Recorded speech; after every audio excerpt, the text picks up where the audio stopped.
নমস্কার বন্ধুরা, দীপার রান্নাঘরে তোমাদেরকে স্বাগত। তো দেখো, আজকে আমি বানাতে চলেছি ডিম আর ম্যাগি দিয়ে একটা ডিম ম্যাগির অমলেট রেসিপি। তো এটা খুবই সাধারণ আর যে কেউ খুব সহজে খুব কম সময়ের মধ্যে করে নিতে পারবে। তো তার জন্য প্রথমেই আমাদের লাগছে এখানে দুটো ম্যাগি। তো আমি এখানে 2 প্যাকেট ম্যাগি তৈরি করে নিয়েছি। তোমরা তোমাদের ইচ্ছা মতো এখানে ম্যাগি ব্যবহার করতে পারো। তো দেখো, ম্যাগিটাকে জলের মধ্যে দিয়ে কিছুক্ষণ সেদ্ধ হয়ে যাওয়ার পরে তারপরে ম্যাগির যে মশলাটা ছিল সেই মশলাটা আমি এখানে দিয়ে দিলাম। আর এখানে ম্যাগি তৈরি করার জন্য যতটুকু জল প্রয়োজন ঠিক ততটুকু জলই দেবো, কারণ জলটা আমরা শুকিয়ে নেব। এখানে বেশি জলের একদমই প্রয়োজন নেই। তো তারপরে দেখো, এরকমভাবে মশলা দিয়ে নাড়তে চাড়তে তারপরে জলটা খুব ভালো করে এখানে শুকিয়ে গেছে। আর এরকম অবস্থায় কিন্তু আমাদের ম্যাগিটা তৈরি হয়ে গেছে। এখন ম্যাগিটাকে নামিয়ে এক সাইড করে রেখে দেব।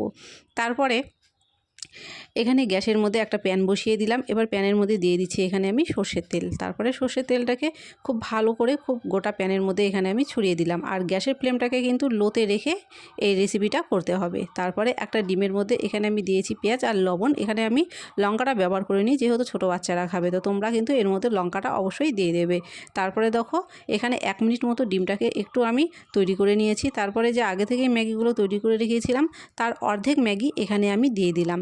তারপরে দেখো, খুব আলতো হাতে ডিমটাকে এভাবে উল্টে দেবো।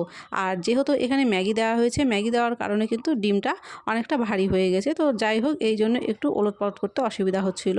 তো যাই হোক, এভাবে করেই কিন্তু আমি এখানে 2টো টিফিন আজকে তৈরি করে নিয়েছি। তো একটা টিফিন তোমাদেরকে কিভাবে তৈরি করব প্রথম থেকে শেষ পর্যন্ত আমি দেখিয়ে দিলাম। তো দেখো, এখানে এটা তৈরি হয়ে গেছে। এখন আমি নামিয়ে নিচ্ছি।